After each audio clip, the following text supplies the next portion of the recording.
world is gonna go. But now everybody knows that you can't stop for too long. Got to keep. The first step in generating wealth is to pay yourself first. But now everybody knows. Stay tuned. Stay protected. Stay focused. Stay connected.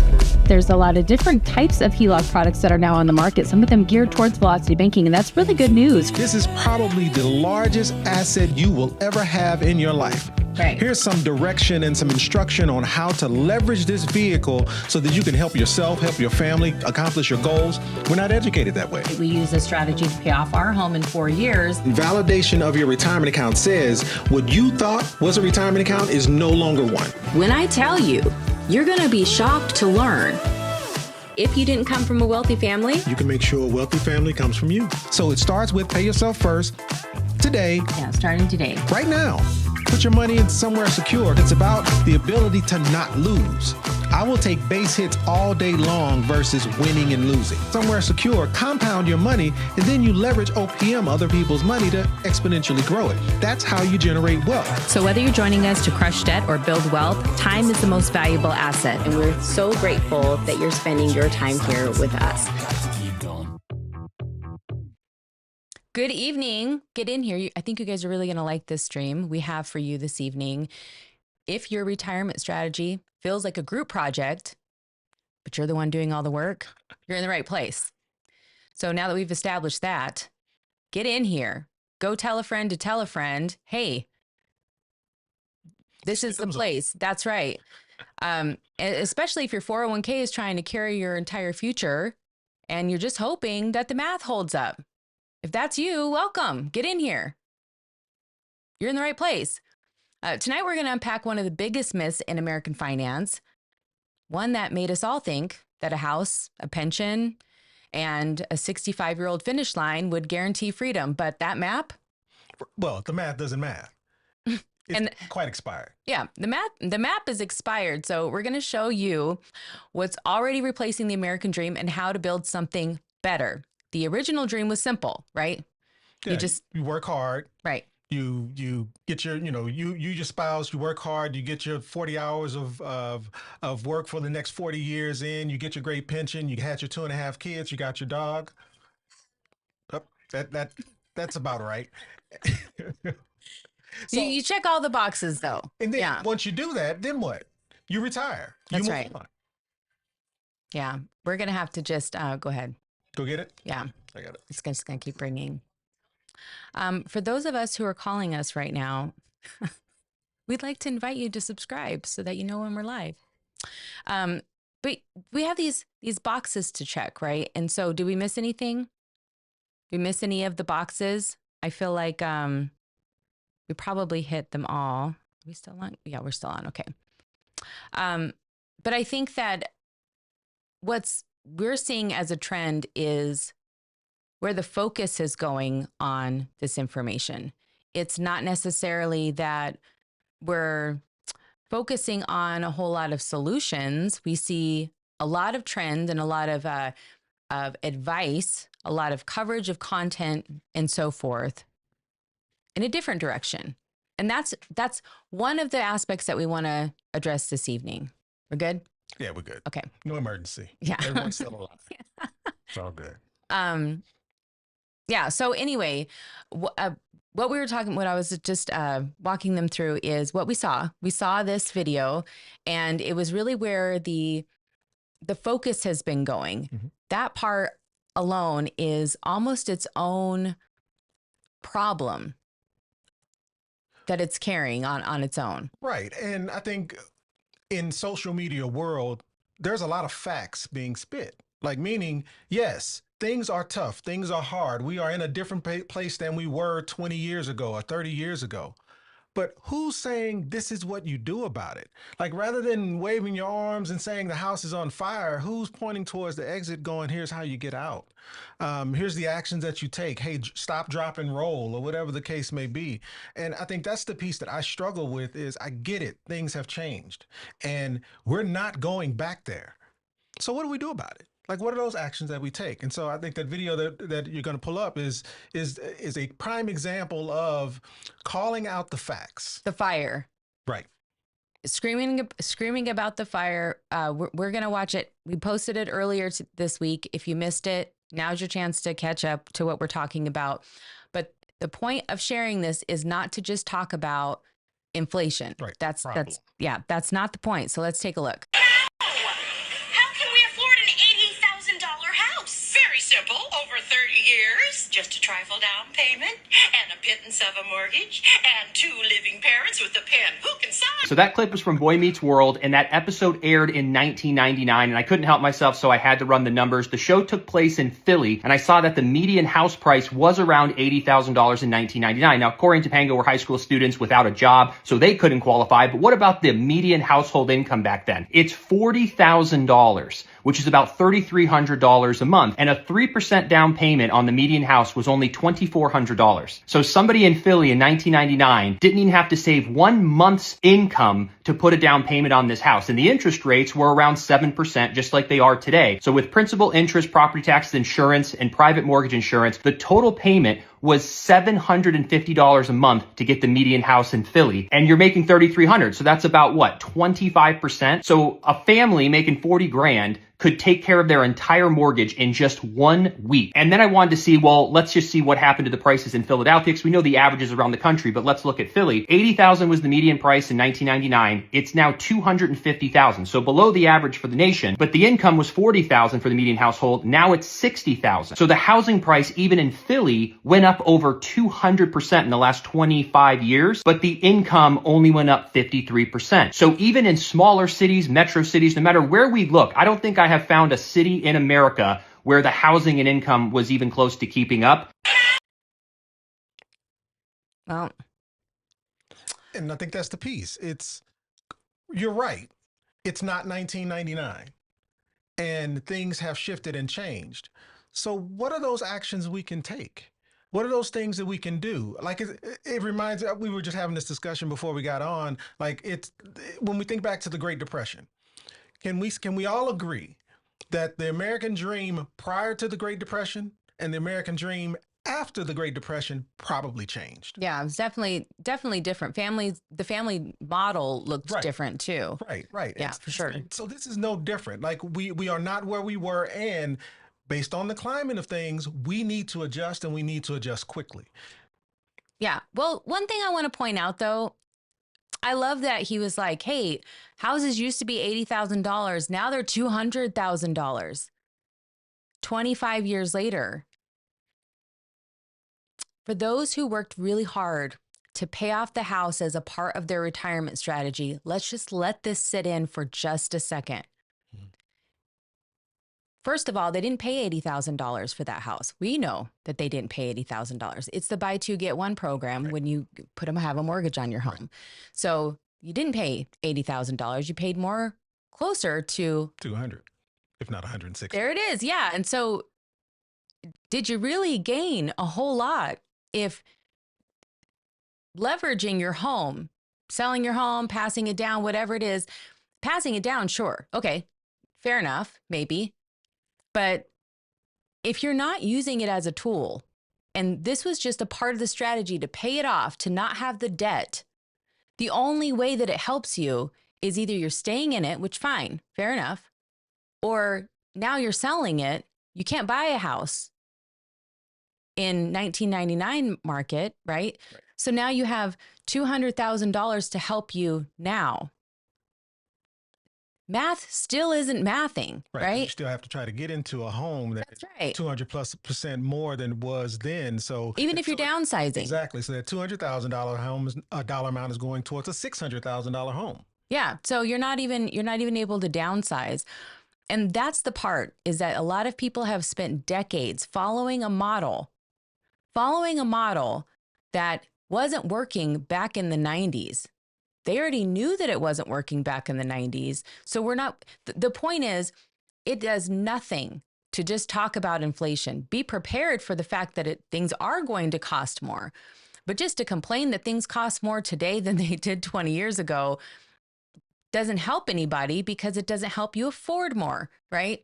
So that's where we just wanted to have a little spin on this content. It is not to jump in the bandwagon with all of this, these creators that we're seeing. They do a good job of breaking it all down. But what we hope, our biggest hope, is that it will help them to have clarity around what to be prepared for. Because the people in 1999 were not thinking to themselves that they needed to be prepared for whatever this market would look like, right? Exactly. This economy would look Exactly. like. They weren't talking about that. If we're always going to look back and say, gosh, things were cheaper, we're wasting our time. We have to look forward. But you already know that because you're here with us. And that's what we're about to do. So we already know that the new model does not work if you treat it like a wish list, right? We can't just put it on a we can't put it on a vision board with no action. That's not how it works. We know that we can put it down if we want. We can make a plan, but a plan without action is just a dream. That's it. You need a strategy, Need some structure. and that's what we're going to break down next. So welcome, get in here, everybody, and thank you so much for being first in line here. We see Nathan, Veronica, Rob. Hey, Rob, how's it going? What we're going to talk about is how to build a family bank and the components of a family bank. And Rob's a perfect example of that because we have helped. Prime example. Yeah. We have helped him build a family bank. So, what's the name of the intro song and the artist? Oh, okay. I'll put that in the chat for you. If you have a question, though, definitely put a Q in front of it. Thank you, Veronica, for sharing that. We're going to move on over here to jump into the topic. Yeah, let's get into it. But if you have a question, we'll hold them until we'll address it at the end. Gosh, what is going on with me today? All right, where are we at? You know the drill. Donnell's got to race the board as soon as I can find this thing. Okay, here we go. All right, you ready? Let's do it. All right, let's get into it. 1, 2, 3. The goal should be where can I achieve exponential growth? Exponential growth. Let's just get into it. Let's just get into it. Right. How we doing sound-wise? Can you hear me okay? Oh, I think so. Go ahead. One more time. All right. So again, what we wanted to talk about is not so much the problem. It's what are the actions that are required of you to be able to accomplish the goal, and that is the American dream. And this live is about the American dream being dead. But I think the American dream has died many times. And what I'm talking about is evolution, meaning things are just changing. And so what worked yesterday may not work today. And that's not a bad thing. So if when things started, like if I was to look at my mom's generation, you know, a single income stream in a household with between mom and dad and the 2.5 kids and the white picket fence and the dog running around the yard might have been the goal. But when I was coming up, it was more like the Huxtables for me. It was a two-parent working household and yeah, the 2.5 kids and so on and so forth. But as of today, as my kids, you know, move into this space of being the next generation, what does it look like for them? Is it realistic? And if it's not realistic, then what are they supposed to do? And so that new model may look like multiple streams of income, everybody pitching in, everyone get in the boat together, and we row together. And before you jump out the boat to start your own journey on your own, you launch from a foundation of stability that we create by collaborating as a family. What's the harm in that? Matter of fact, would it allow us to get there faster? So, you know, and here's one other thing about the American dream. If the American dream was you get a decent job, you work there for 40 years or however long it takes, you get that watch on retirement day and you ride off into the sunset with your pension. If that was the American dream, then what does it look like today? And can we get on the same page here? Was the American dream ever about wealth? Or was the American dream about comfort? Was the American dream about, you know what, I've leveraged my time as long as I could leverage it. Now I want to sit in this rocking chair and enjoy my retirement. Was it ever about what the next generation was going to do? But let's flip that a little bit. What do the wealthy do? What do the wealthy use as it relates to what their American dream looks like? Isn't it about accumulating more wealth? Isn't it about the next generation and what the next generation will have and be able to sustain what was left? So maybe we should alter the American dream to fit what the wealthy have always been doing, and that is focusing on generating wealth. So what we're talking about is absolutely a family bank. And I know when you hear family bank, what do you think about? Think about infinite banking. You think about Nelson Nash. I am not talking about Nelson Nash. I am not talking about infinite banking, although including a properly designed cash value life insurance policy might be a part of this process. But what I am talking about is an actual system, meaning it is a system where we function like a bank, and it may require all of us, hands in the center. And it's not a product specific. It is absolutely about a system, a wealth strategy, a strategy used. Matter of fact, what I love about this wealth strategy is this isn't new. This is not a wealth strategy that the Stidhams invented. This is a wealth strategy that's been going on a long time.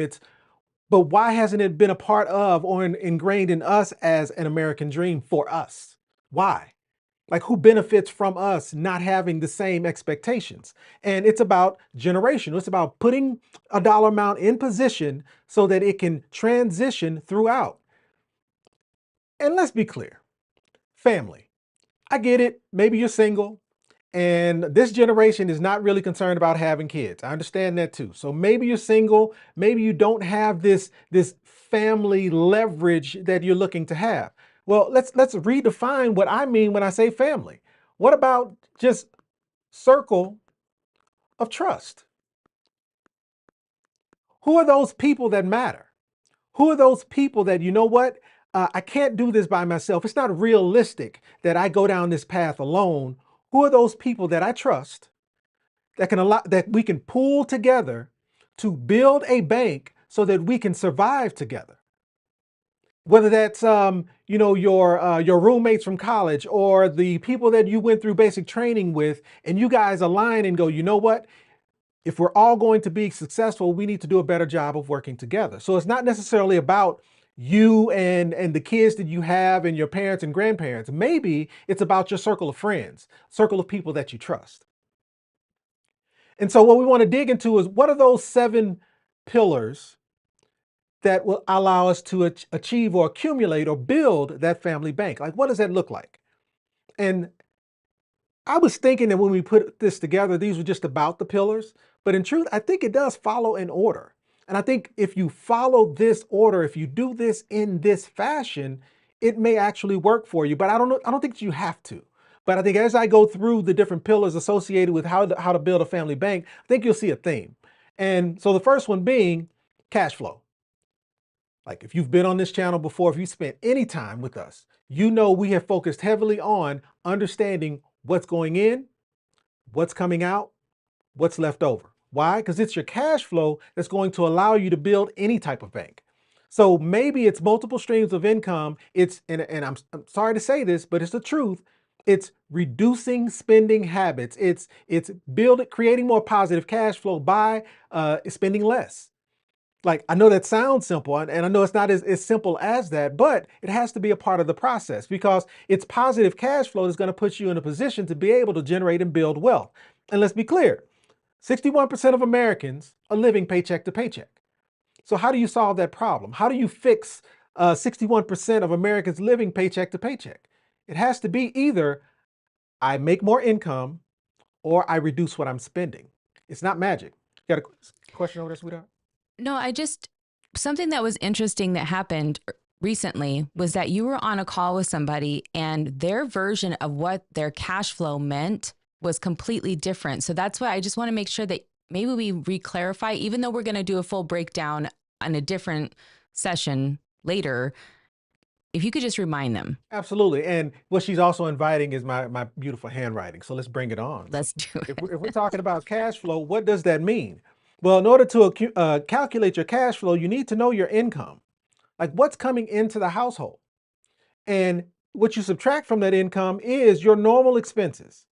And when I say normal expenses, I'm talking gas, electric, cell phone. These are the bills that will never be zero.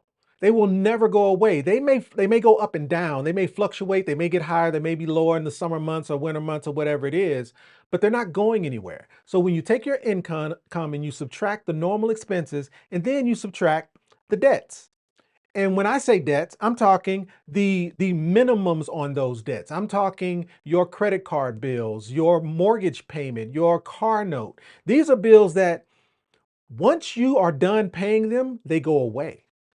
And so if I subtract if I subtract the expenses and debts, and it's the minimums on the debts, it's the if the Citibank bill is $100 a month, I know we like to pay an extra 200-300 with that check to pay it off and pay it down. I understand that. But if I'm asking you what your income or what is your cash flow, it's your income minus your expenses minus the minimums that you're placing on your debts, and that's how you come up with what that cash flow is. And why does that matter? Because it's that number, it's your cash flow that's going to help you get to a place of wealth. So if you understand your cash flow and the other members of the party, the other members of the family, whether it's friends, whether that's cousins, whether it's mom and dad, whether it's the kids, doesn't matter the who. If we all understand what's available from a cash flow perspective, now we have a better understanding of what we can do with that cash flow to go generate and create more friends, go get more employees, go put that money to work and build compound interest. And the next stage or next pillar in this process is leverage. And we talk a lot about leverage on this channel. Leverage is just understanding, and well, it's not just leverage. Like, what do I mean by leverage? I am talking, what are those vehicles that you have available to you that you can put to work and use multiple times? And sometimes it's about leveraging time. Meaning, you know what? I'm fresh out of college. All I have is my ability to work 40 hours a week. So you know what? I work 40 hours a week at my W-2 job, but then on weekends, I'm working an additional 20 hours for that week doing Uber or Uber Eats or whatever the case may be. Meaning, all I have at my disposal at this moment is the ability to leverage my time. Well, how about the other resources like money or credit or equity or cash value life insurance policies? Meaning there's a lot of places where leverage is located. It's understanding what's accessible to me today and what actions do I need to take to put myself in a better position so that I have access to additional leverage tomorrow. And 90% of millionaires become so through real estate.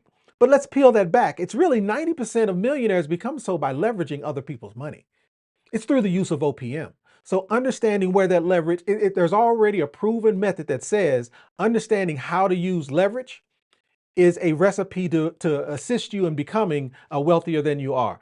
And so when you're understanding and using debt as it relates to that, it's understanding which ones work in your favor and which ones don't. So again, leverage, that second pillar of how do we create that family bank, understanding where your leverage is located and how to use it. And even if that means I have none today, even if that means, again, I'm fresh out of college and all I have are student loans, what are the actions you can take to put yourself in a position so that you can? And again, where does that start? It feeds right back up to the cash flow. If there's no cash flow, how can you go get leverage? And the third one is asset. So once we understand the cash flow, it's positive. We've identified where leverage is located. Now it's a matter of using that leverage, getting multiple uses out of the same dollar. Now it's where do we put it? How do we put that cash flow to work? Or how do we use or leverage our debt tools like lines of credit or credit cards to be able to put that leverage to work so that our money can go make its own money?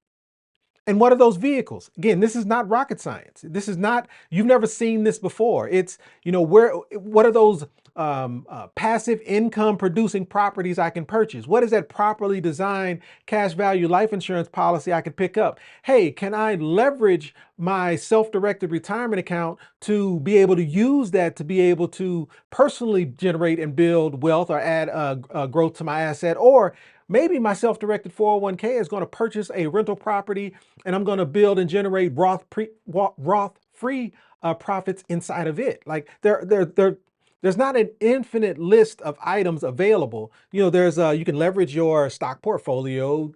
I think crypto can be seen as one. I don't know, I would say that today, but I do see the value in where cryptocurrency can be another one of those vehicles that you can use to build and grow assets. But the moral of the story is, once you freed up the cash flow, once you have the leverage in place, it's where do you put it? How do you get to put that money to work over time? And from there, once that money is working for you, now we need to keep what we got. Once that money has been put in a position to go and generate more and recruit new friends and work for us, we need to make sure we don't lose it. Meaning, when we're generating wealth, one of the biggest impacts to us losing it or not being able to transition it to another generation is things like bankruptcy. If 61%, notice this number right here, 60% of bankruptcies have medical related causes. Don't you remember another 60% number that we were just talking about? It was 60% of Americans are paycheck to paycheck. So think about it. You're leaving your 40-hour-a-week job, you're paycheck to paycheck, and for whatever reason, you get into a fender bender on the highway headed home, and now there's an ambulance ride from the highway from that accident to the hospital. We are all, in a lot of cases, one medical incident away from our situations looking a lot different. So this number is not unusual. If 60% of Americans are living paycheck to paycheck, it's not unusual that the first emergency that hits that individual also throws them into a financial spiral. So what do we do about it though? We have to protect the dollars that we're making. So what does that look like? How do we protect those funds? Well, there's a few different ways of going about it. And I'll zoom in a little bit on this as well. But there's a few different ways to look at it. There's insurance, meaning I want to make sure that if something happens to me, my family's taken care of. And there's many different ways to leverage and use that insurance. We insure our home, we insure our boats, we insure our pets. Why not insure your income? What would it look like to be able to insure your income? There's legal structures. Hey, I've got this rental property that lives inside my 401k. What happens if the renter trips? Who's he going to sue? How far can he go? Do you have the right structure in place so that they can't pierce the veil, as they call it? They can't get beyond whatever that entity is that's holding that structure. HSAs, we don't talk very much about HSAs on this channel, but it's absolutely another leverageable vehicle if done right, and it can put you in a position to where if whatever that situation comes about, you have a tool accessible to you to be able to handle whatever that medical emergency would be. And then obviously it's the emergency fund. Now, is it possible to have that emergency fund sitting in some insurance-based product? Absolutely. But it's that emergency fund. And to me, it's really just more about being liquid. It's where is your money sitting and is it readily accessible? We talk a lot about a home equity line of credit. What makes lines of credit great is not only can you use the funds from them and pay them down like you normally would, but they're always accessible. It's liquid. So it's being able to pivot if you need to pivot. So it's that protection piece. And this is based off protection for today, meaning as I'm starting to build my family bank, as I'm identifying my cash flow, understanding where my leverage is located, putting my money to work, how do I protect what I'm doing today? But the next stage from that is how do we then protect tomorrow? Meaning as the wealth is being accumulated, as the compound interest is taking effect, what is that process we put in place to make sure that we don't lose what we have if for whatever reason some incident was to occur, like a death? So do you have the right trust in place to help you or assist in transitioning those funds to the next generation? Again, how do we protect for tomorrow? What are the actions that we take to be able to do so? What are those tax strategies to make sure that, as you know, I think I'm doing a great job in leaving my descendants this inheritance, not realizing the tax impact if things aren't structured correctly. Like I could be causing a step up in basis, which causes this tax burden that they can't handle. So we end up, you know, the efforts that I thought I was doing in creating this asset that I'm passing on, all I did was create another burden that they have to deal with. So what is that structure that needs to be in place? And the succession planning piece. And this is so that, again, we can continue pushing this ball down, rolling this ball down this mountain so it can become a boulder. It's making sure that we're putting the right structure in place so that everyone can be fully taken care of. And the last piece to me, actually not last piece, second to last piece to me, as it relates to what we were talking about was protection for today, and then there's protection for tomorrow. And to me, when it comes to financial education, this is how we protect the culture. This is how we protect the future. This is how we make sure that whether I'm here or not, those who have the torch, that are picking up the torch after me, understand the steps to take. So when does that start? When does that education take place? Well, how do you involve your minor children into the process of bill paying today? Or involve your minor children in understanding how a dollar flows through your household today? It's the, I think we're going to talk about the boat later, but it's making sure that everyone is in the same boat. And what are those bits and pieces that those individuals who are going to carry this on after you, how do we engage them in understanding why this is important? And again, I think this is me speaking into a mirror, because I think we have a similar issue in our own household. It's trying to break down and understand, how do we involve them now so that if something were to happen or if something were to occur, they have the skills necessary to be able to continue to row this boat forward, right? And then that ongoing learning or lifelong education, that's that generational piece. It's now we're building a system that allows us to pass on this history of knowledge from person to person. And I've shared this before, but it's been a while since we brought this up. Hard times create strong men create good times create weak men, and weak men create hard times. Meaning, if we don't protect the funds as we're pulling it together, or protect the structure and the legacy of moving it forward, and we don't educate those who are coming after us, we end up in this boat. 70% of wealth is lost in the first generation, 90% by the second. And I think there's two ways to look at these numbers. You can look at it as woe is me. Again, we can communicate the news without any action as to what you can do, or you can look at these numbers a little bit different.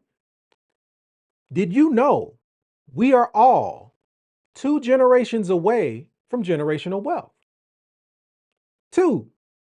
Like, what does that mean for me? That means if I do this right, if I play my cards right, if I take the action required, I will get a chance to see my grandchild. I would get a chance to experience what it feels like for them to be born into wealth. We're not that far away. So if you didn't come from a wealthy family, you can make sure at least a wealthy family comes from you. The first step is understanding where we are and understanding what it's going to take. And again, this is not 1999. If you thought you could do it by yourself, you might need to rethink that. So it's understanding, what is that circle of trust that I need amongst the individuals around me so that we can get to this goal together. Because this does not have to be you. There's structure that you can put in place to make sure that doesn't happen. And so ultimately what I'm referencing is something that we've all heard about often. That is the Rockefeller model. That is where we're absolutely involving properly structured cash value life insurance based products to be able to put money in a position so that it can grow and generate over time, and you drop those dollars into a trust with specific instructions on how wealth is disseminated and how things grow and what that compounding looks like over time. And from a Rockefeller perspective, those efforts, those pillars have allowed 150 plus descendants to be receiving the benefits of what that structure looks like. We can do the same. Again, we are 2 generations away from understanding what it looks like to be born into wealth. So what is required of you to get there? It's pay yourself first, starting today, somewhere secure, compound your money, and then you exponentially grow it. Like, there's a mathematical equation that will tell you how to do it. And the last one. So we've identified our cash flow. We've understood where the leverage is coming from. We put that money to work. And then we have to protect the funds, protect the money we're making today, to protect the funds for tomorrow. And then we educate those around us to make sure it's able to continue.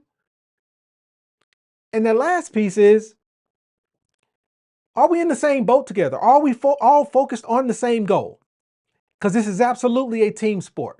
Are we aligned as a family? And again, let's redefine what family means. I get it. It may just be you and your dog or your cat. It's redefining what family means, because we may not be able to get there on our own, but we get much further, much farther, much faster if we go there together.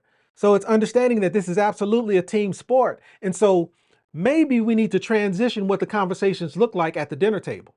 It's less about how was your day to day, and maybe it's more about introducing some of that financial education. It's maybe less about stuff and things, and understanding what are the actions we need to take to get money compounding for us. What are those vehicles we can put in place right now today? How can we leverage each other? And we didn't go into depth around that multi-generational living, but when it comes to family and making sure we're all aligned, maybe it looks like 3 generations living in the same household. Maybe it looks like 3 generations focused on the same goal, rowing the boat together in the same direction. And as it relates to you as the individual, I guess I got to go here first. Sorry about that. The math is pretty simple. This is an exponential equation, meaning you have to start. The number one thing for you to do is get started. And this is something that takes time to be able to build. But what allows this compounding interest to become exponential is putting your money in a position to where it's secure, so that you can grow and generate that wealth over time. So again, this is a very basic illustration of how generational wealth happens. It is not rocket science. It has to start somewhere. And as your money starts to make its own money, and you pool other money together from the others that are in that family unit, again, family just meaning circle of trust, the people that you trust, this is what that looks like. It's exponential growth over time. And notice, what you don't see in this equation is loss. So it's that protection piece, protecting the dollars that you're putting in a position to work for you, and putting it in a position such that it can't be lost due to market risk. Yes, ma'am. Oh, go back real quick. Yes, ma'am. One thing that I wanted to share about this image, and I would come on except for the fact that I don't want to cover up the image. Okay. Imagine these dots is where the baton was passed. Right. But imagine, Generation 1. right. Generation 2. Right. If everyone has to start over each time, obviously they're starting over from the same spot every time. Right. If you're running a race, imagine you're running a 10K, but it's not just you running the 10K. You don't have to pace yourself. You get to run as fast as you can go and pass the baton off to somebody else, knowing that your leg in the race, you have to do your best in your leg of the race. To me, this is a powerful visual. If you think of it like passing the baton, if you think of it like how fast could we knock out a 10K if we were teamed up, if we had hands in the center, which, by the way, love that you said that. I figured you would. Yeah, it's a big deal to me. But the relay race is the important part for me, and I just wanted to mention that. And I think you and I appreciate that, because you're absolutely correct. The first step is getting started. And yes, this is not easy. Like, this is a difficult position to be in. Like, there's a lot on my shoulders, your shoulders, to just get this machine going. But it absolutely gets easier.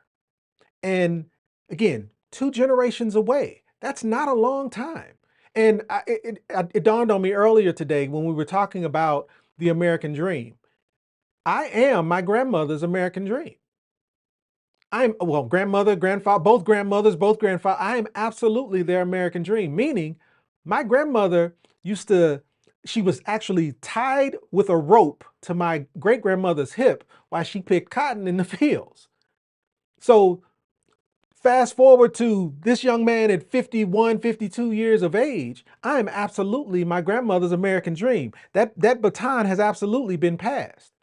So now we have a responsibility to do the same. Again, we are only 2 generations away. That's right. What wealth looks like. And the responsibility piece, I mean, really, that's honoring. Right. Absolutely. So quick recap, because I know I move fast. We've covered a lot. It's the pillars around creating a family bank. And, we tend to dig into a lot of detail. Our objective is to take each one of these and peel back the layers to understand what are those specific actions, like be very detailed into what are those specific actions you can take. Like cash flow, you know that's velocity banking. Leverage, you know that's home equity lines of credit, personal lines of credit, business lines of credit. Asset growth, it's where do you put it? It's MPI related strategies or secure compound interest accounts. It's whatever those assets are that allows you to generate and build wealth over time. Protecting your money, that's the vehicle. That's the vehicle that you're putting your money in so that it's not lost due to market risk, or not lost due to a renter getting hurt, or it's not lost due to some mistake made. It's making sure that structure is in place so that it doesn't happen. And then it's that long-term focus. It's trust, wills. It's making sure those dollars are sitting in a position to where they can't be impacted by whoever the president is, whatever Elon Musk did or didn't do, whether Doge is in place or not. We have a system in place that is protected from those types of things, and we have to keep the message going. It's implementing that structure so that that education starts now, starts early, starts at its lowest foundation, and ultimately it's being in the same boat. It's identifying where the opportunities are and us rowing in the same direction to be able to hit that goal. Last thing I wanted to highlight, though, there is a threat that we haven't talked about, though. There is, I'll call it, one piece that if we don't pay attention to it, and just to be clear, it's not about taxes, it's not about inflation, it's not even about whether, who's president and what the markets are or not doing. This is a hidden threat that, gets talked about very little in not just our environment, just I think in general, we don't give enough credence to the impact of this hidden threat. Can you guys guess what the hidden threat might be? Well, stay tuned and let's discuss it. Okay, you ready to come back? Let's do it. All right.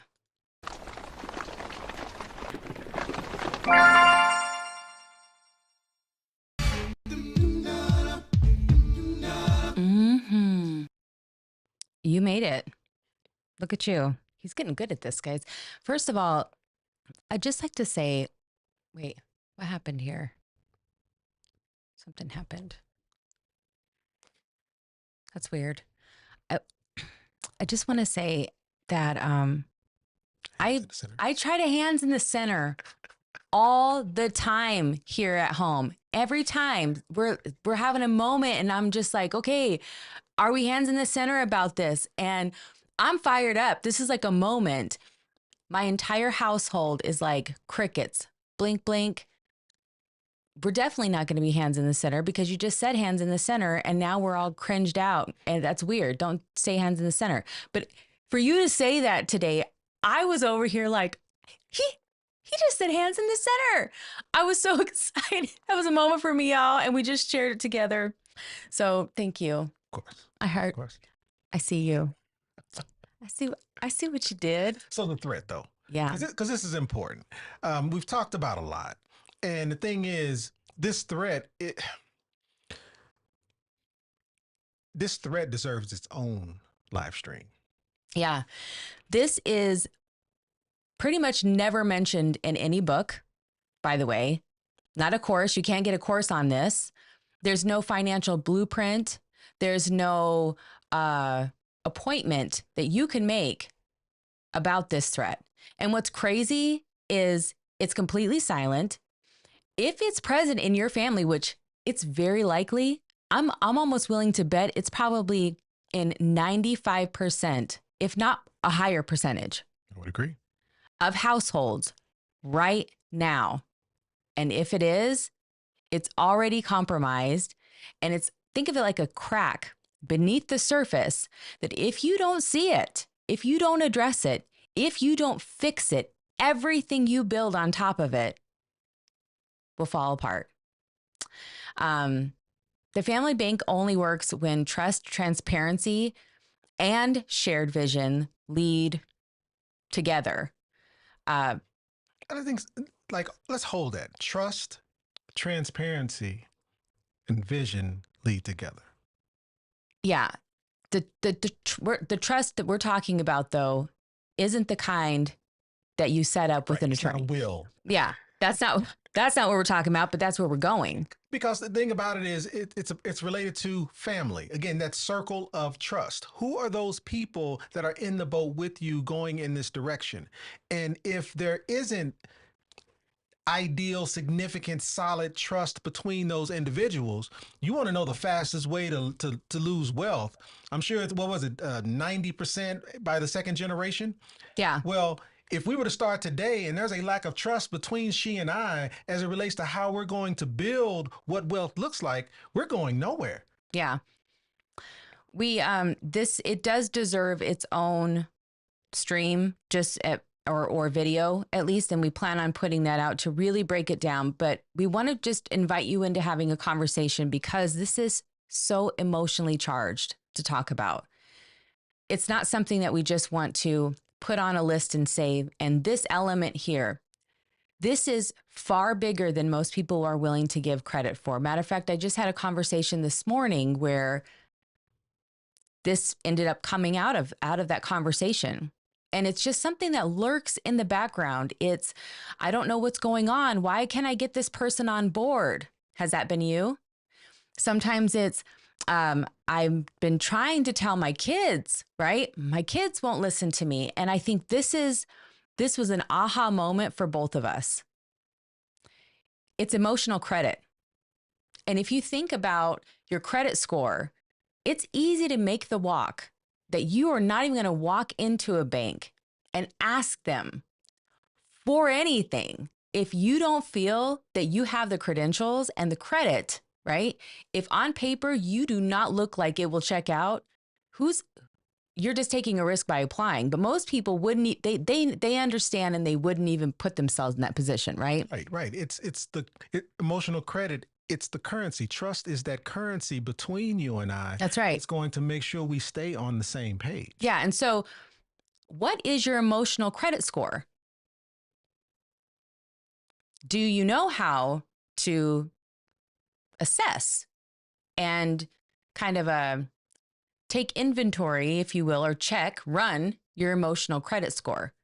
Could you think of what that might be with your partner, your spouse, what that might be with your kids, what that might be, what your parents' emotional credit score might be with you, what your friends or your sister or anybody else, because it sounds really good, Donnell. Bank. Oh yeah. Man, it sounds good. All you gotta do is Get in here, share it out, get in here, invite your people to watch this stream and what they're talking about because they're doing it. I promise you, just because somebody's family doesn't mean they get an invitation to build the bank with us. And that's why I think redefining what family means matters. To me, it is the circle of trust. That doesn't necessarily mean we are biologically related. It just means that this is the group that we have developed this circle of trust with, and we have aligned in what it is our expectations are as it relates to wealth, and we're moving down that path. Because again, Family Bank is about a system. It's about putting a system in place so that we can function. Because what we've learned is it's not 1999 and things are more expensive. So what are those actions that we take? Well, how about we take them together as opposed to separately? That's right. And that means that we need to find like-minded individuals that we can either build that trust with, or we've established that trust to be able to lean on and leverage to be able to get to our goal. Yeah. So what are those credentials, right? What impacts the score? We're going to kind of dig more into that, but let's just do a high level overview. What could impact your emotional credit score? Let's just say credit score. What impacts your credit score? Missed payments. Missed payments. Right. What would be a missed payment in an emotional credit score? So if you're in the chat, get in here and jump in this conversation, because I'm telling you right now, if you can exercise this muscle right now, as uncomfortable as it might be, this is a great time to start doing the work, because I promise you, you can't avoid it. You either do it now or you're willing to risk, you're not going to build, right? Because you have nobody to build with, or you're going to end up risking something. And you knew from the beginning, credit wasn't good. You knew from the beginning the credit wasn't good. So missed payments. So mispayment, at least from my perspective, it would be commitments missed. Like I said I was going to do something and I did it. Right. And how many times will it take for me to say I was going to do something and not follow through before that trust is broken, that bond is impacted? Right. And so now you're going to your person, whoever they are in relation to you, and you're wanting them to listen to something, to an idea you have. Velocity banking. Velocity banking, right? We're going to put all of our income into a credit card, and then we're going to pay bills from our credit card. Absolutely not. Sounds crazy. But first, what you do, the subconscious thing that you're doing is you're running the credit. Right. Right? Right. What was that last incident that occurred? And when was that last time he had this harebrained scheme? And what did he follow through on what he said he was going to do that last? Yeah. Ooh. Oh, this is good. Hidden purchases. Trust, right? That's it. Do you do what you're supposed to do, or are you trying to hide something? Right. And again, we talk a lot about leverage on this channel. Right. This is meaning when we're talking about velocity banking, infinite banking, cash value, life insurance, it's understanding where your leverage is located. When you're trying to build a family bank and you're trying to get aligned with the people who are in that circle of trust, what is the currency? The currency is the trust. Yep. And so, and again, not will, but trust as in the relationship that you have with the individuals within this circle that says, hey, I know I can count on you to do what it is you said you were going to do. Rob's in here.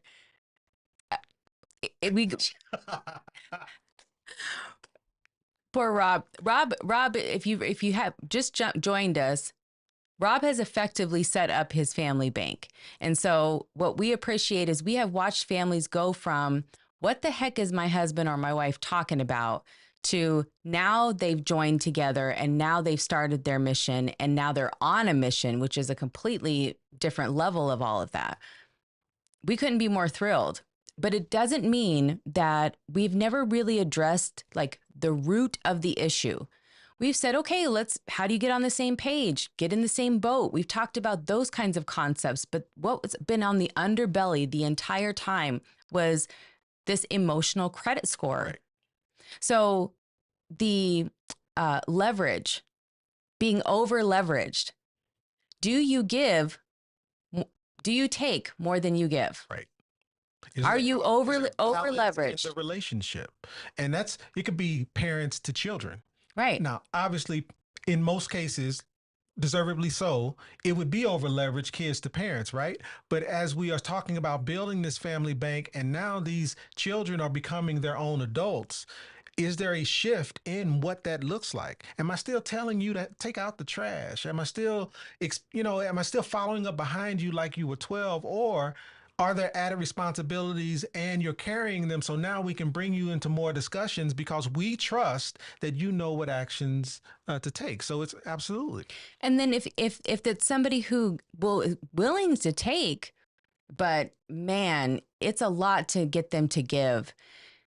When suddenly they want you to give. They're on the receiving end if you're offering, but now they're coming to you going, could you give to me? Maybe it was their idea. So maybe it's you and you haven't given a lot. We need to get rid of this mortgage and get this first position home equity line of credit. But remember when you were having that discussion around how there were some actions that we needed to take and you kind of shut me down and shut me off. And now I'm all of a sudden supposed to be on board. Yeah, right. That absolutely. How we show up in our relationships. And if we're not keeping track of what our credit score is, what we're not able to do is identify that when a moment happens, there's either deposits or there's withdrawals. And if you're not paying attention to your balance, it's no different than bankruptcy when relationships fall apart, right? It's no different.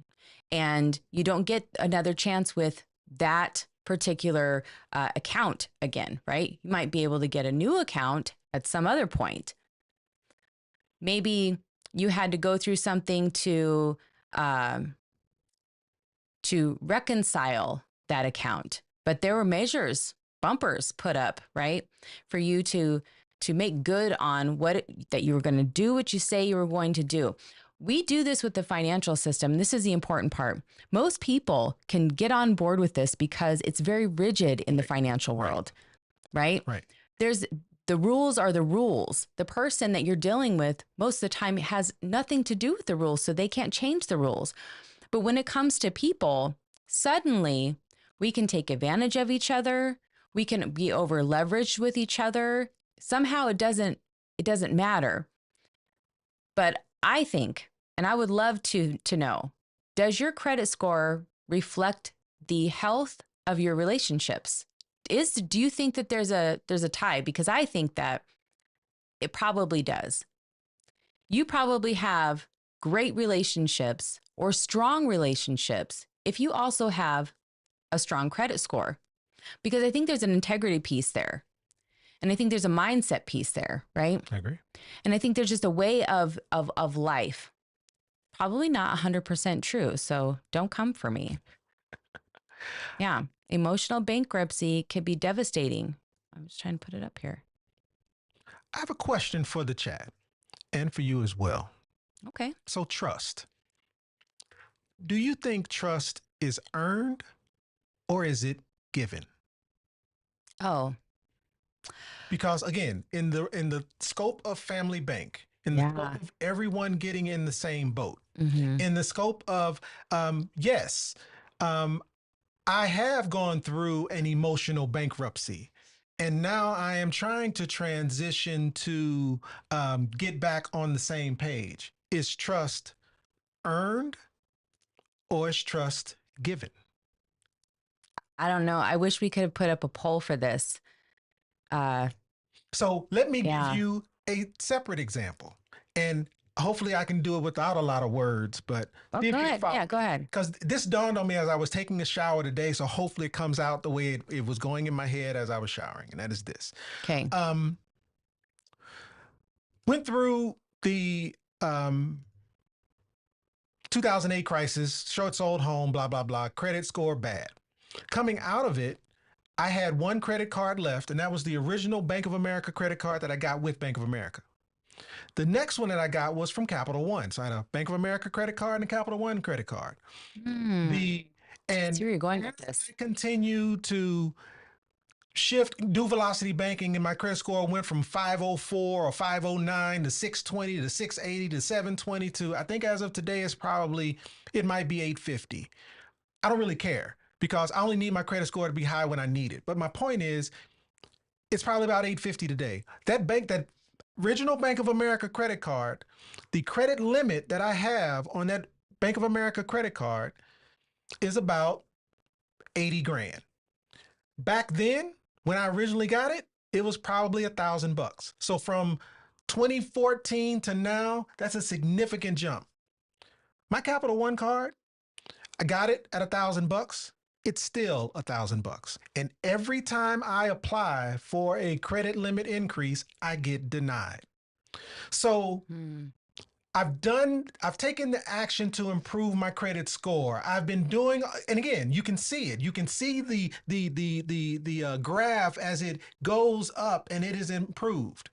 So I have improved my credit score. But when I'm going after additional credit lines, is it I've earned that credit line or was I given that credit line? And as it relates to emotional credit, is it I've done everything that I can do to repair whatever the fault was, and so therefore I have earned that trust back? Or is it I don't care what you've done until you decide to give me that additional line of credit? My job is just to keep my head down and continue doing what it is I'm supposed to be doing. Okay. Well, I think this could be, is that the end of your question? Yeah. Okay. I think this is kind of twofold. First of all, Capital One, what's in your grudges? Okay. Well, because I got my own opinions on that one too, but go ahead. Okay. Lack of forgiveness, maybe an issue with forgiveness. Capital One. Oh, okay. That's what I think. Yeah. Well, now it's out there. The T is out there. My point is, here's what I think. I think it's first given because you have nothing else to go off of if someone, unless you already have something that is red flag that has alerted you to be weary. Mhm. Okay. Mhm.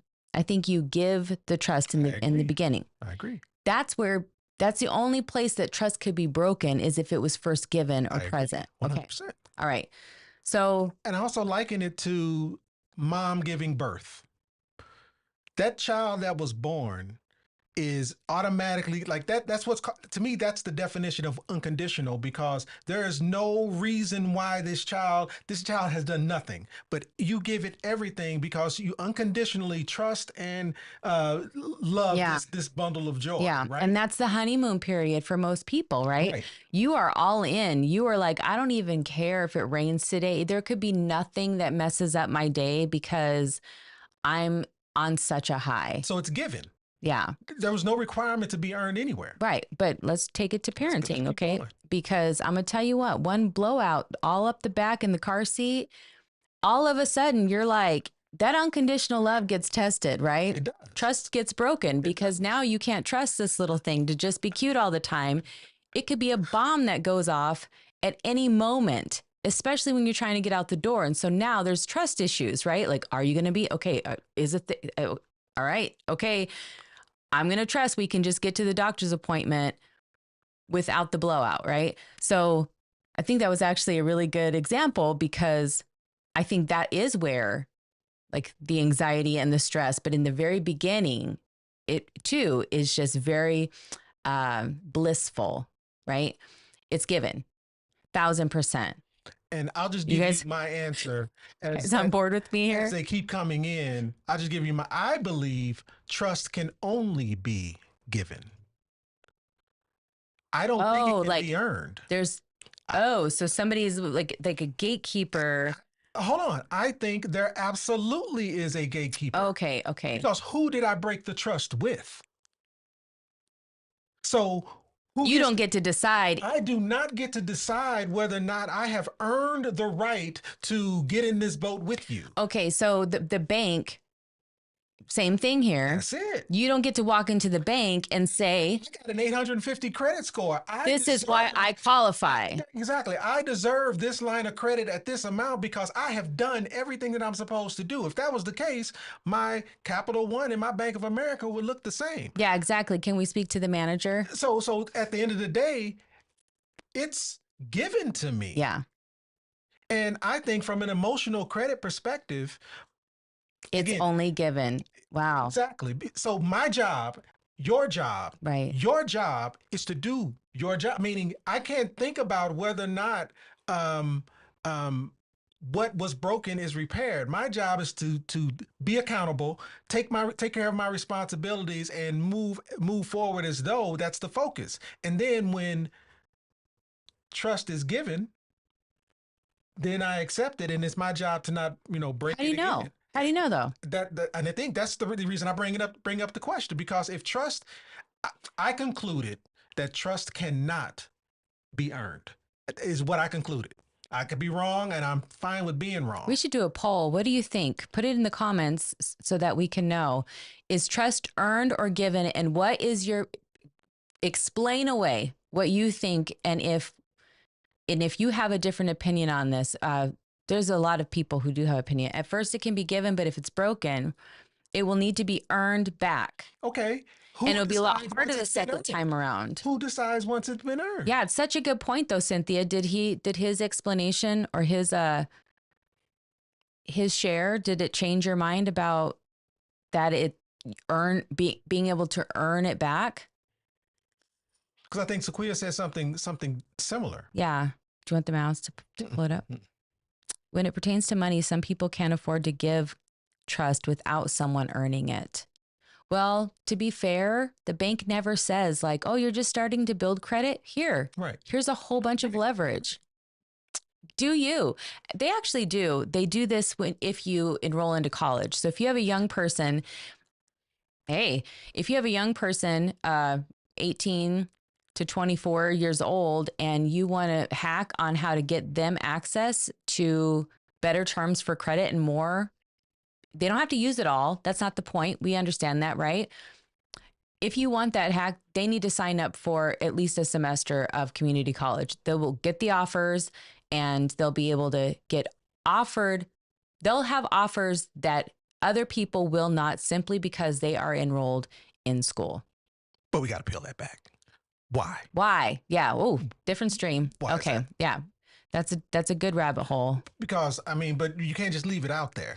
Yes, you absolutely can go grab that line of credit as a college student, but understand who benefits from you having it and why it's being given to you. I think this is it. If trust is not earned, it may not be respected. I agree.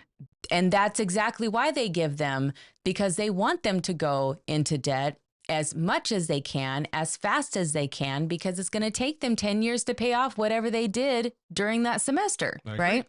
Yeah, that's it right there. It may not be respected. So then if you're a family, you've had this whole lifetime until you had this family, you saw this YouTube channel, these people, Donnell and Angelique, what the hell is that? yeah, they talk about the family bank and building a family bank farther and faster when we grow together. There's going to be a whole life with Nelson Nash. Yeah. Get on here and talking about family bank. And so now I'm having this conversation with you, but now I've had this whole life and this credit score from this whole life with this person, your family, your friends, whatever that looks like for you.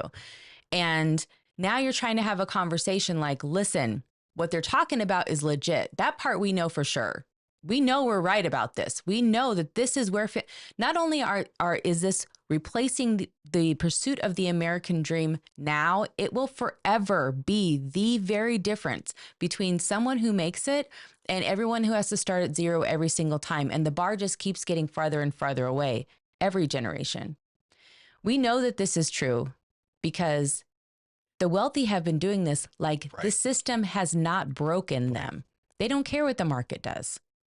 And so how do we put ourselves in a position to have that same sleep well at night, knowing it doesn't matter who said something stupid today, I am not impacted? That's right. So I do think that Miss Reed is right, though.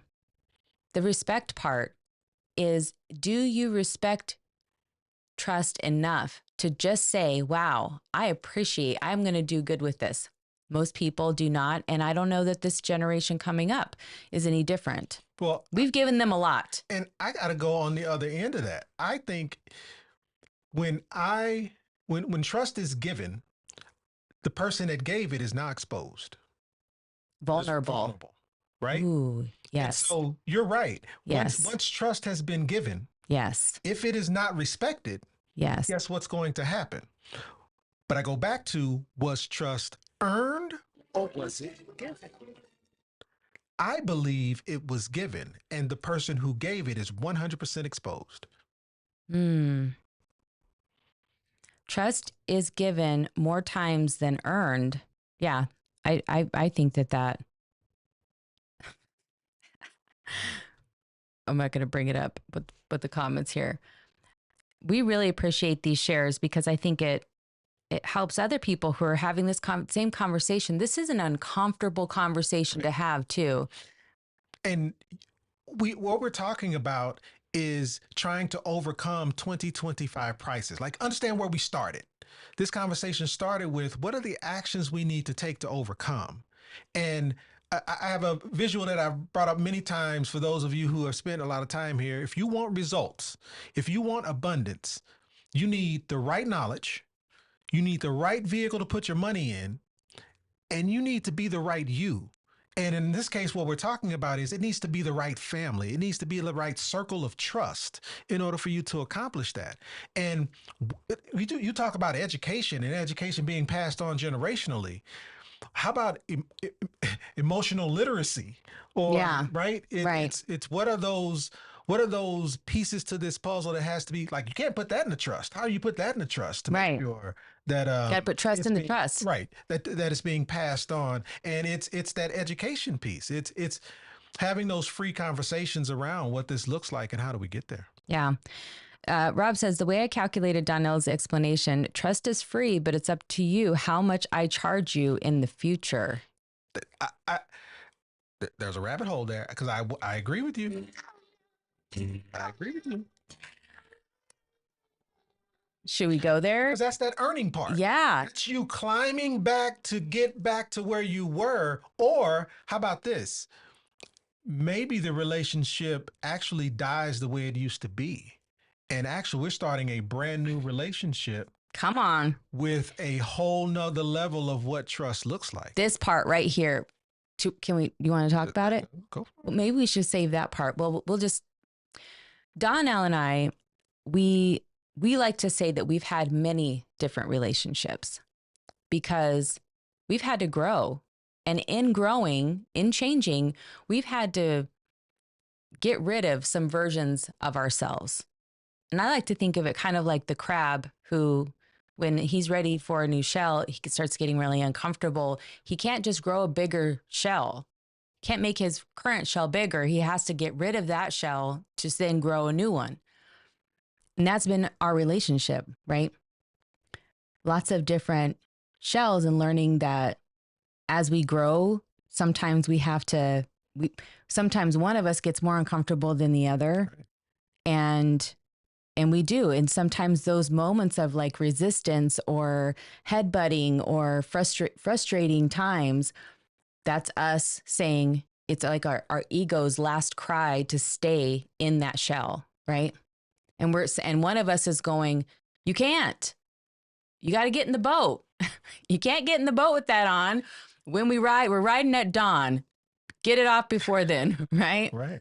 And so I'm glad that you actually brought that up because is it possible if you have completely ruined your credit with someone, do you have the ability to close the account and start over? Is it earned or is it given? Well, for us to be able to do that, though, we both have to be on board. Oh, 100%. We have to be in like the commitment level is completely different than a lot of other types of relationships, That's right? the exposure part. Like it's the vulnerability. Vulnerability. Yeah. Sound it out. Yeah. Miss Reed, these are some really great shares in here. I love this. And thank you guys so much for sharing. There are different types of trust. Oh. Man, did she do is that the crackhead one? Oh, no. Oh, so that's not that one. Sorry, Sequia. No. Her comment. It's in the comment. Trust me, it's in the comment. Because I think she's spot on. I got ahead of myself on the comment. I saw Sequia. I thought it was that comment. Okay. I'm sorry. Reset. And scene. Okay. There's different types of trust. My trust when it pertains to money has to be earned. My trust when it pertains to a restaurant is given until the food or service is awful. Right. I do think that even in our relationships, different categories probably apply in the same ways. And I read that as, is it a 6 or is it a 9? Because what you just said is my trust when it pertains to money has to be earned, which means Sequia is the one giving it. Okay. All right. Right? Yeah. If me and Sequia are going into a deal, I have to earn her trust so that she knows that I'm not going to back out on it. I'm going to come through with whatever that dollar amount is. I'm going to pay her back so there's going to be this incremental, okay, here's 10, excuse me. Wow. Here's $10 instead of the 100,000 that you wanted. Did he do right by the $10? Okay, he did. So let me bump that up to 50. Okay, he's earning my trust. You still have not given it. Until you give it, we're not moving forward. I think this is a perspective from Sequia's perspective. Is saying you have to earn the trust. I get it. But from the person on the other end that's looking at this as a 9, they're going, I have to do my job so that you give it to me. And to me, in that equation, there is no trust unless it's given. I can be earning all day long. Okay, I see what you're saying. They can't be unwilling to give it to you just because you've earned it. That's what you're saying. I get to dictate. Yeah. I get to determine that's the Bank of America Capital One. I did the exact same thing. My credit score is my credit score. My credit worthiness is my credit worthiness. Bank of America looked at it. Capital One looked at it. They both made two different decisions. Did I earn it or was it given to me? Bank of America said, hey, okay, fine, I'll give it to you. And Capital One said, I ain't giving you nothing. You haven't earned it yet. Yeah. What happened to what's in your wallet to qualify, to earn, right? Be in the know, the knowing. Well, that's unfortunate for them. We have to be careful with newer generations because giving trust can be misinterpreted to entitlement. I have one. Oh, you are not alone. Welcome. Welcome. This is you've This ain't arrived. Yeah.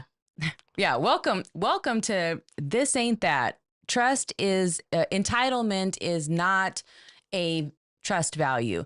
That is absolutely correct. And that's what I was saying is this leads into the financial literacy piece and the passing on the information. Right. Because if you think that, well, now we've passed the baton, we have more money, we have access to more things, we can have a more comfortable lifestyle. That's the strong men create. Right. Yeah. That's it. And that's how the weak men end up created in the end is we don't understand that the problems that we think that we're solving. Right. We overlook the pillars. Right. We jump to the wealth is there. But we forgot about the structure. We forgot about the protection. We forgot about the education. All The of the value. pieces. Exactly. Yeah. As a matter of fact, what if we gave those other pieces, those other pillars, as much emphasis as the making of the wealth? Yeah. You know, so no, you're spot on with that, man. Yeah. This piece right here is probably the most frustrating for us because we weren't on this journey when we were raising them. If we had, we could have done things a little bit differently because we would have already understood what was required. However, I still don't think we would have understood what was coming because I think there was something even more hidden behind all of that, which we assumed was what we thought we would have valued growing up. Right. Absolutely. And it's, yeah. And I don't think I have to say anything to that. You're absolutely right. I'll say I was rearing from a position of how I was raised, not rearing from a position of what they needed to be able to survive in this climate. And we are just in a different place. Yeah. And so, yeah. No, 100%. Mr. Taylor. Oh, hey, Mr. Taylor. I love that. Thank you so much. And thank you for sharing. We love when people come in the group in the chat and share what their experiences have been so that others can learn. I mean, people are building trust with us too. Like, is it true that other people can get the same results that they've gotten in their life and in such a short amount of time? Yes, these people are right here and they're doing it right now. Trust is given in an intrinsic manner, though you have levels that you have to earn to get to. So that maybe that's like there's a good base, some rules to have a checkpoint, like a credit score, right? Have I earned enough trust? But I think some people go, well, I said sorry.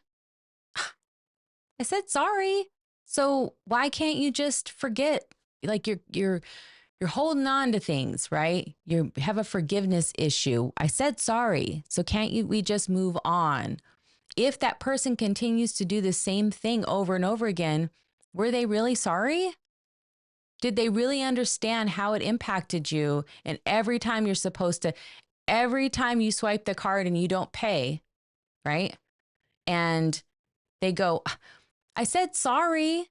And then they swipe again and they don't pay. And then they go, but I said sorry. And the bank eventually goes, you can't use the card anymore. But we don't do that with people, right? We don't do that with people. And it's really hard to do with your kids. Really hard. I was going to say something earlier and I forgot what it was. Oh, it was around giving people opportunities we wish we would have had. Right. Right. And I think this is a slippery slope too here. Even though they don't have the credit, they may have bad credit. And we go, gosh, maybe it's religious beliefs or values that lead you into thinking this is a good idea. But we think, I'm going to give somebody, call it mercy, grace, label it whatever you want. Doesn't matter to me. I'm going to give somebody an opportunity I wish I would have had if I was in this person's position. People aren't us, okay? But I think most of the people watching this could probably agree. It never works out the way you think it's going to. They do not see that opportunity the same way you do. Perfect example. I thought, wouldn't it be so amazing to have the type of mom that makes you breakfast in the morning before school? That was like a milestone moment for me, to just be sending kids off to school and they had like a breakfast, like croissant sandwich for school. Like they were fed well. And that was a box I could check, like winning. Mom, that's a mom win for me. And they would be like, gosh, we love the breakfast sandwiches. Don't keep making them. We love it when you change it up. We don't care what you do. Like it just became a staple. I would rush out of bed and I would go make these things, and I'd wrap them all up and put them in a paper bag and, tuck the top down and give it to them. Like that was just, I was raised by a single mom. We fended for ourselves most of the time. So that for me felt like one of those moments that we made it, right? Like I'm doing all the right things. Picket fence, just missing the dog. Man, we didn't have a picket fence, but we have a cinder block wall. In Arizona, we have cinder block walls. It wasn't until one day that I don't know if you were even volunteering with me at it was the Booster Club basketball concession stand. And some cheerleaders walked up to me and they were like, "Oh, we know who you are. We're in class with one of our kids." And I said, "Oh, wow, that's amazing." They're like, we love your breakfast sandwiches. How do you know about my breakfast sandwiches? We have your breakfast sandwiches. We are always fighting over who gets to have your breakfast sandwich. What do you mean? What I learned in this moment was that my kids were hustling these breakfast sandwiches. They weren't feeding their brains, right? They weren't high protein, powering up like all that I wished it could be. They were leveraging these breakfast sandwiches. This became a morning hustle for them, whether they were doing it for Homework. cheerleaders to do their homework for them so that they could still play in the game that week. Like whatever it was, what else were they using them for? It was leverage. It was leverage to take action, and they understood where their leverage was located. They understood where their leverage. They understand. That's how to right. use it. And for me in that moment, I was like, they haven't been eating. They've been starving.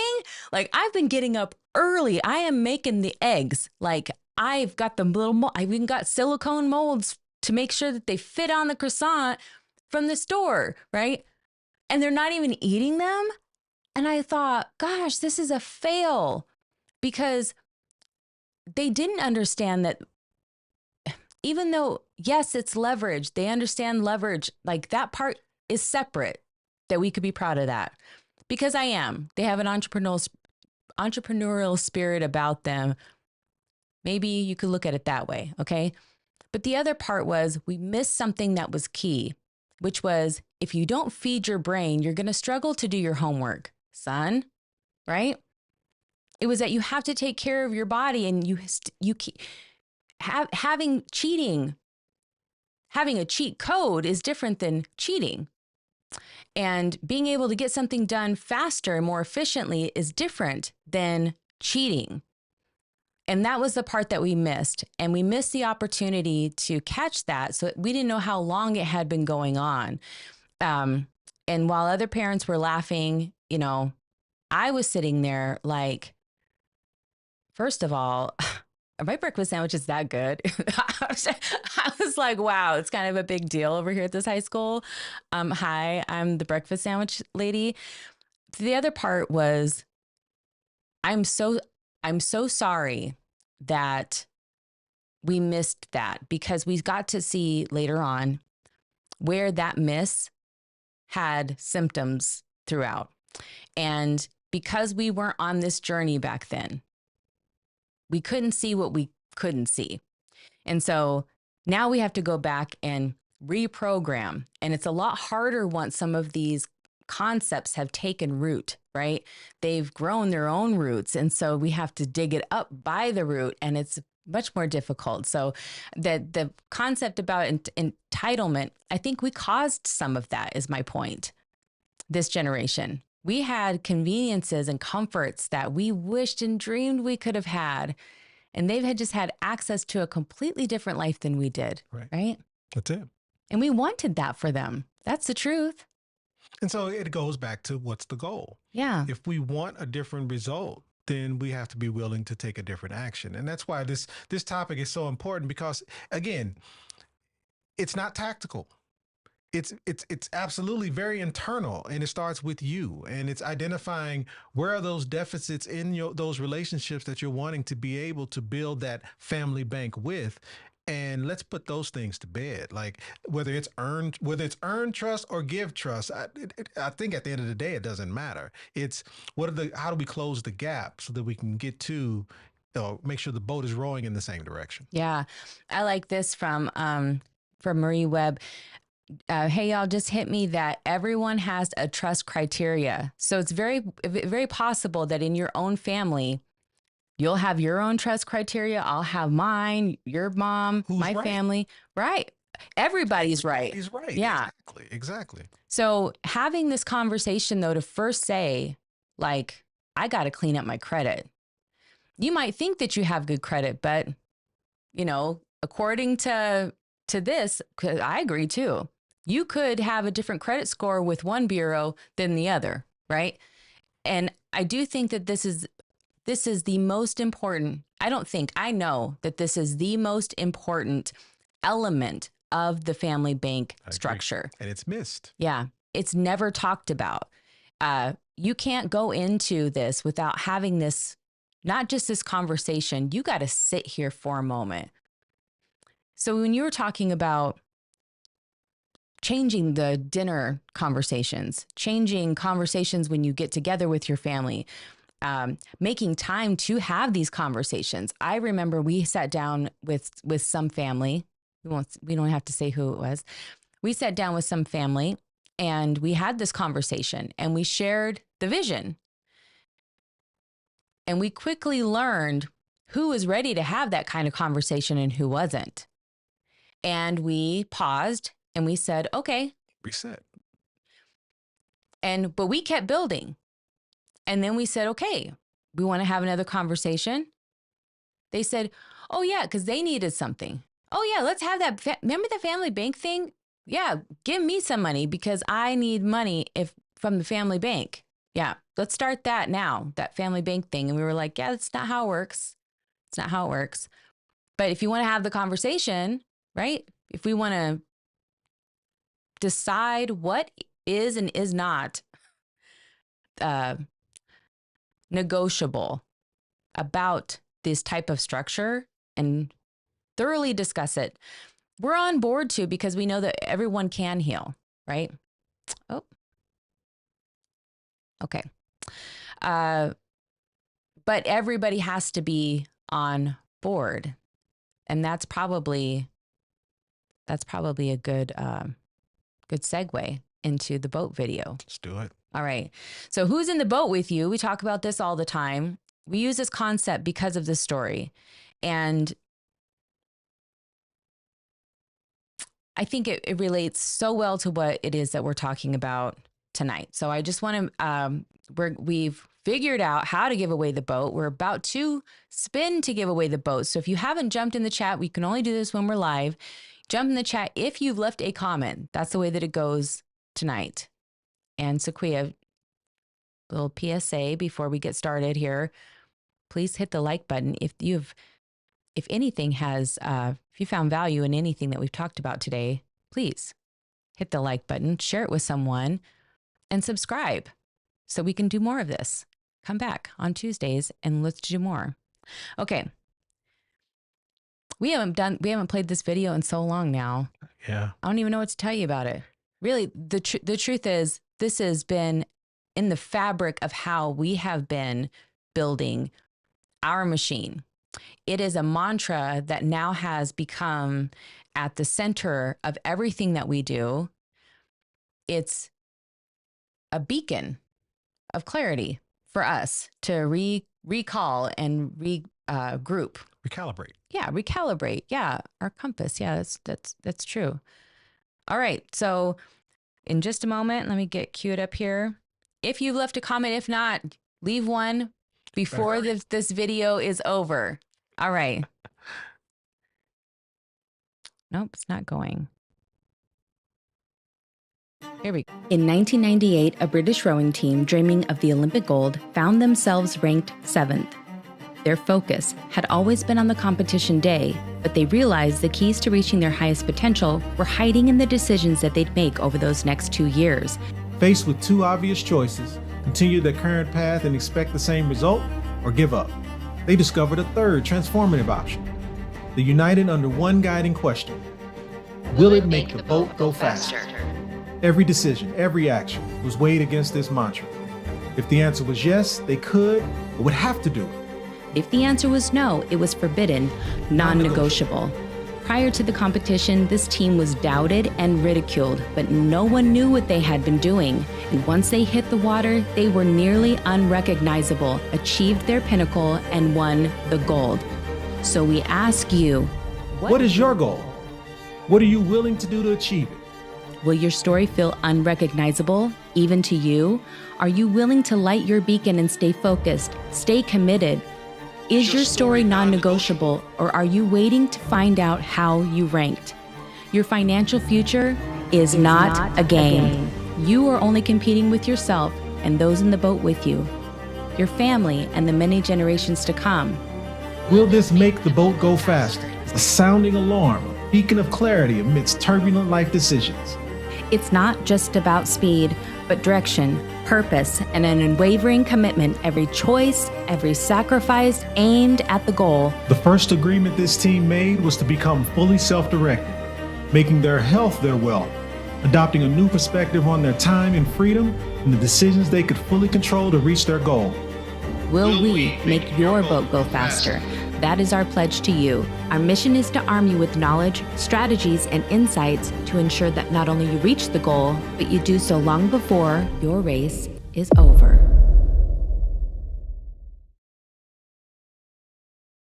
Okay, here we go. Oh, look, we're pretty well lined up. All right. So this is what we give away. We haven't done it in a while, but you get this cool, it's like a mini vision board kit. It's got a lot of concepts if you've been here for a while. It's got just like random stuff that you probably have seen on, and then some, here we go, some instructions. Not focusing. What else do we have in here? You can only win them here on our channel.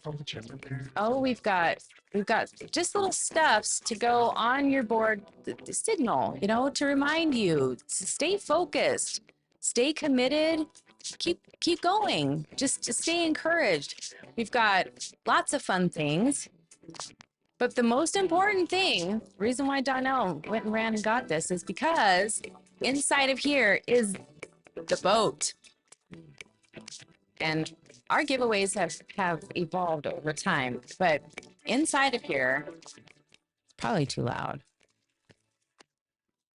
It's a little tiny boat and it has 2 oars. One fell already, but 2 oars, and that's what we give away. And this is just to remind you, just to signal when you look at it, Will it make the boat go faster? Right? You can ask yourself that. Are you headed towards your goal? Are you headed towards your goal? Who's in the boat with you? Yes. What Sequoia. adjustments needs to be made so we can head in the right direction? Sequoia, if you don't have one of these boxes, let me know because I will send you one. But we've got it's been our bad. This spin situation took us out. We couldn't even use it anymore, so we just hadn't been giving it away. So if you don't win now, we could do two. Okay. All right. Well, oh, you know what I probably need to do? I probably need to refresh it. Yeah. Nope. It's not picking people up.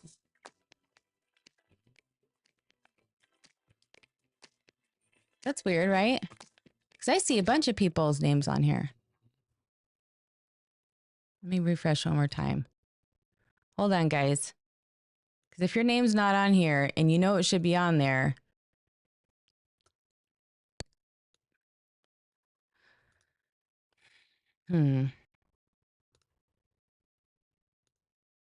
No. Where do we got to go? Oh, now I lost it.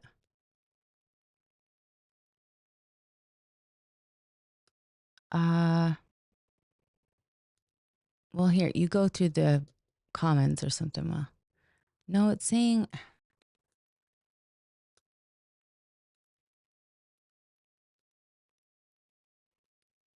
What did I do?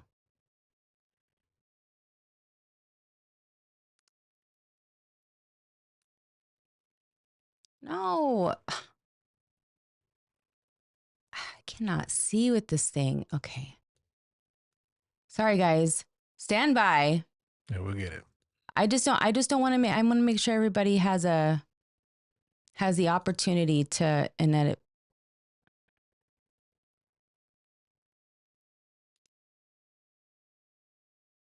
no, it didn't look like this before. Go back. See, this is a perfect example why, because these tools just are not helpful. Okay, so if I go to the winning wheel, why won't it let me just pull it up?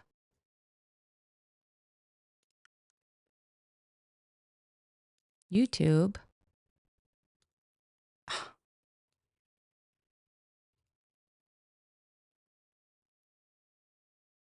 Okay. Yeah.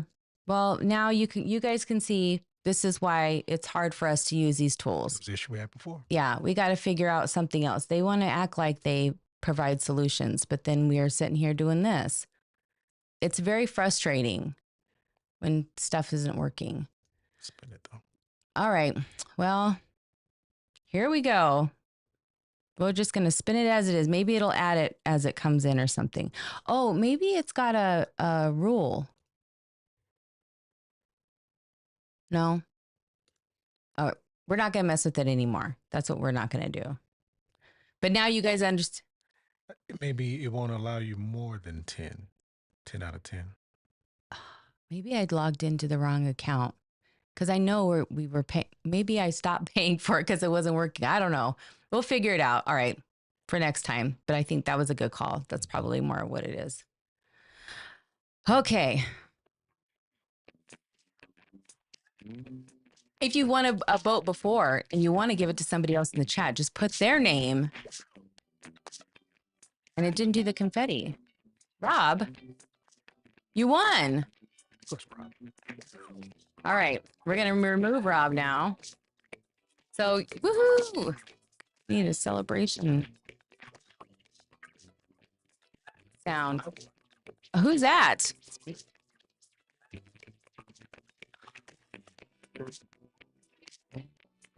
The person that's that.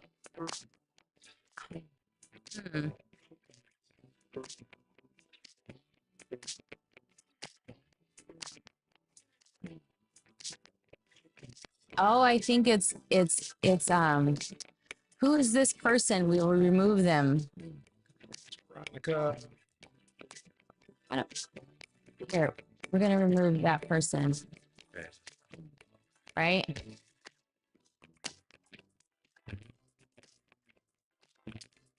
How do we do this?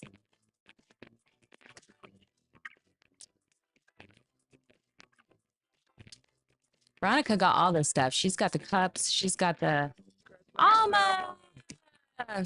Congratulations. Okay, so here's what you do.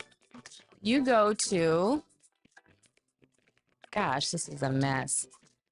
Here's what you do. You go to selfdirected.info/live.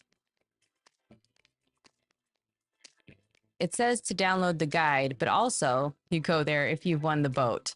Yeah, Okay. that's right in the center of the page of that. Yeah. Did you win a boat? And if so, click on it, put in your personal information, and we'll send it to you. There we go. So congrats. Congratulations. Go ahead and go selfdirected.info/live. Wooka wooka. That's where you can get all of our resources, access to all of them. And let's see, we got Alma, Rob, and Veronica. Alma, Rob, Veronica, and Veronica. Okay. Veronica says, give it to Miss Reet. I like it. I knew she was going to do that. So, Miss Reed, again, go to selfdirected.info/live. Click on, it's like right there in the center. It says, did you win a boat? And click on that, put in your personal information, and we will get this to you. Well, I love sending them. It's this other tool. So we'll just, thanks for hanging in here with us while we figure it out, and we will get better. We'll get there. We've had, this conversation has been a long time coming, and it does no good to just talk at, right, everyone and tell them what to do, because it's not one size fits all. None of it is. What I do appreciate, though, is if we're able to engage further from this point, not just with your own people, because if it was anything like our situation, it was very difficult to even start these conversations when we were trying to figure out what the conversation should or shouldn't look like, right? We know better now, like where we could stop a conversation. Right. And that's where I go back to redefining family, because again, 2 years ago, or even probably less, my idea of what a family bank looked a certain way. But I think what I realized is we get to dictate what that family bank looks like. And it doesn't matter if it's blood oriented or not. It's we get to define what family looks like and what that structure looks like moving forward. So I think that's the part, redefining. This guy is undefeated.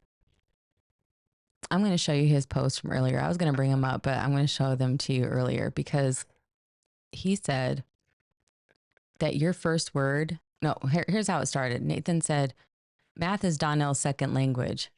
Rob goes, Nathan, his first word was arithmetic. Nathan said his parents fed him alphabet soup with the numbers in it.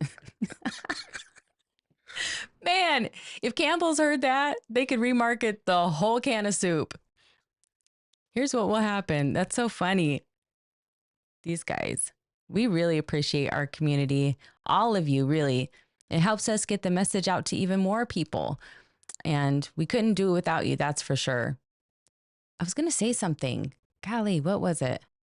You were saying about family. Oh, I was going to say, for a lot of us, we're trying to decide who we want in our bank. But here's something to consider.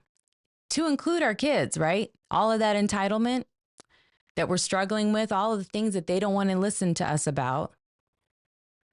What's our credit score with them? Right. Because for a lot of people, when it comes down to it, they don't qualify for some of the tools that they know would be powerful if they could add those as a part of their machine. But guess who does? Their kids. And unfortunately, it's really difficult to get their attention because they're wanting to start from brand new. Who cares what my credit score is? I'm trying to apply. This is a new application. And that's why it doesn't work. If you understand that, though, that's where the conversation shifts. That's where you can sit down and go, okay, all right, I see it now, right? I see it. This is what I've been doing. This is what the results have been. This is what I needed to do.